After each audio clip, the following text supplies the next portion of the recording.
Welcome back to News Across Nigeria, where we crisscross the Nigerian states, telling you what's happening now. Now, some facts about a great state in the northwestern part of the country, Kaduna State, which we will show you in just a moment. There you go. The capital of Kaduna is Kaduna. The area is 46,053 kilometers, just FYI. And the governor, Malam Nasir El-Rufai. Now, a historical fact. Did you know that Lord Frederick Lugard moved the capital of the then northern region from Zungeru to Kaduna in 1916? And there are quite a number of notable colleges and universities in Kaduna State. Some are famous outside the country, such as the ABU Zaria, Ahmadu Bello University, the Kaduna State University, the Nigeria Defense Academy, NDA Kaduna, the Nigerian College of Aviation Technology, Zaria, and the City University of Technology, Kaduna. Now we're going to continue with our theme of celebrating teachers across the country. This is their special day after all. It's World Teachers Day, and Nigerians are not neglecting that in the country. And I have with me in the studio Jerume Grace Adeogun, who is the Montessori Director of Green Haven Schools in Lagos, an educationist. You're welcome to the program. Thank you for joining us. Thank you very much, sir. Now, what would you say, let's begin with the fact that there are many issues that face teachers in Nigeria. Okay. Is the perception, does it remain that teachers are not taken care of by the government in Nigeria? Actually, in the private or even the public sector? Yeah. Well, if you look at it generally, we'll say really, teachers are just one of that profession in which the government is really neglecting in the aspect of care. But really, with the kind of job we do, we need to put in our best, and by so doing, bring out the best in the child. Well, now, when I say care, I mean specifically now how much money they're being paid, their allowances. We saw the 27.5% or so allowance that's supposed to be paid to them by the government. Many in the public sector, the public schools are being owed salaries. Their salaries are nothing to write home about, even from the primary to the tertiary institutions. Well, is this a money thing? Actually, teaching is a calling, really, not the money thing. But notwithstanding, you really need to earn the money you work for. But really, if you look at the way they've been paid, they are really not paid properly. But if you look at most of our private schools, they pay the teacher better than what the government are really doing, because they have all the welfare packages for their teachers. Okay. Some of them send them out of the country to have, maybe during the summer period, to have some time off or for trainings.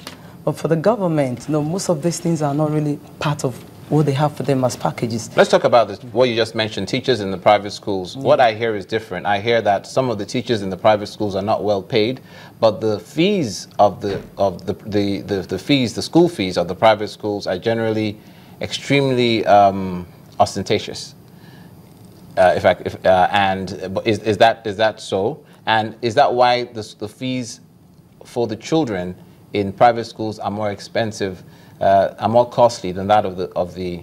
Does that justify how the disparity between the expense of the school fees, private and public schools? Well, really, for a private organization, they need to pay for virtually everything they do. We even pay the government for even doing the teaching thing in the same country. We need to pay the government, and also those are part of the things that really make the fee, to increase the fee. Aside that, we look at the new things we put in education. Now we talk of the Montessori system of education, for example. The materials we use are very, very costly. So with that, you just can't manage the Montessori school without giving them the best. So if you really want the best, then you need to pay for the materials. So the materials are the reason, and most of these materials are imported. They are foreign materials. So we really need to pay highly for those things. Why are we using imported materials to teach our students? Actually, Montessori education, as we've all known about it, has been something that's been in existence for long, and that is not within our country. It's really an Italian kind of education, and virtually everybody in the world have taken into that kind of education. And it's a kind of education that is really better for the children, because it's trying to it's a style of teaching. Yes, that brings out the best in the child. Okay. It helps the child, molds the child, brings out the potentials in the child. So if you really if you're interested in going into this kind of program, teaching, for example, you need to get those materials to teach the children.